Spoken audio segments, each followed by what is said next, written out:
Pemerintah Provinsi Jawa Barat mengeluarkan surat edaran larangan studi tur di luar sekolah pasca peristiwa kecelakaan bus rombongan wisata SMK Lingga Kencana di Subang, Jawa Barat. Kepala Cabang Dinas Pendidikan Wilayah 2 Jawa Barat Bogor Kota Depok, Asep Sudarsono, akan melakukan evaluasi agar peristiwa serupa tidak terjadi lagi ke depannya.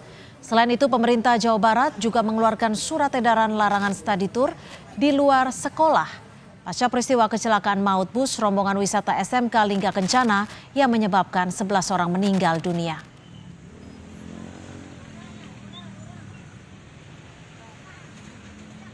Sebetulnya Dinas Pendidikan Provinsi Jawa Barat sudah termasuk saya sudah mengeluarkan edaran agar pelaksanaan pelepasan siswa itu dilakukan sesederhana mungkin. Pertama, kita mengevaluasi pelaksanaan kegiatan di luar sekolah ya. Salah satunya kalau menggagalkan yang sudah direncanakan mungkin banyak yang kecewa. Insya Allah kita akan membuat aturan untuk memperketat lah agar kejadian serupa tidak terjadi lagi.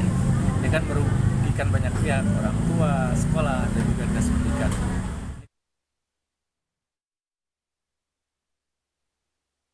Isak tangis keluarga tak terbendung saat jenazah korban kecelakaan bus maut di Subang, Jawa Barat tiba di rumah duka di Depok, Jawa Barat. Keluarga tak menyangka momen wisuda anak mereka berujung duka. Sang anak yang sangat dicintai kini telah tiada.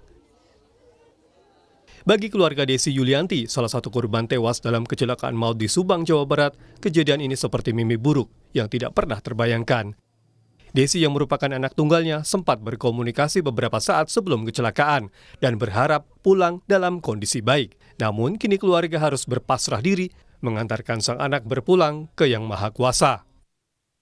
Iya, sebelum kecelakaan 17.30 dia masih di rest area Tangkuban Perahu. Apa yang disampaikan, Pak? Dia bilang lagi makan, Pak. Maka berhenti di rest area Tangkuban Perahu. Dan setelah itu nggak aktif terus, jam 6 sono nggak aktif. Tapi menyampaikan nggak mobilnya bermasalah? Enggak. Duka yang sama juga dirasakan keluarga Intan Fauzia. Orang tua masih tak percaya kini putri satu-satunya telah meninggal dunia. Ayah korban mengaku anaknya sempat memberi kabar dan meminta dijemput saat tiba di sekolah dan kemudian tidur bersama. Jam 10, paling jam 10 Intan sampai ngobrol sama ibunya. Terus dia habis makan tuh. Habis makan dia bilang sama ibunya, "Bu, Intan mau istirahat dulu, mau tidur."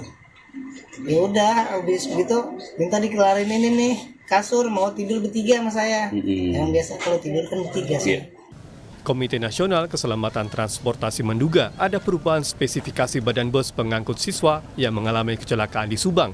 KNKT menyoroti rangka bus yang tidak dapat melindungi penumpang namun justru penyok hingga menyebabkan penumpang luka dan meninggal dunia. Salah satunya sabuk pengaman terpasang apa tidak. Oke. Nah, terus perubahan-perubahan ini pengaruhnya terhadap stabilitas juga. Informasinya ruang keselamatan atau survival space-nya menjadi berkurang, menjadi kritis, sehingga mungkin ada penumpang yang kegencet atau yang tidak terlindungi lagi oleh strukturnya bis itu. Kini sejumlah korban meninggal akibat kecelakaan bus maut di Subang telah dimakamkan. Kerabat dan pelayat terus berdatangan ke rumah duka untuk berbela-sungkawa dan menggelar doa bersama. Sementara 46 penumpang bus yang menjadi korban kecelakaan telah dipindahkan perawatan dari Subang ke 3 rumah sakit di Depok, yaitu Rumah Sakit Bayangkara Brimob Kelapa II, Rumah Sakit UI, dan Rumah Sakit Umum Daerah Depok. Dan sebagian korban luka sudah dipulangkan. Hidayatul Mulyadi, Kompas TV Depok, Jawa Barat.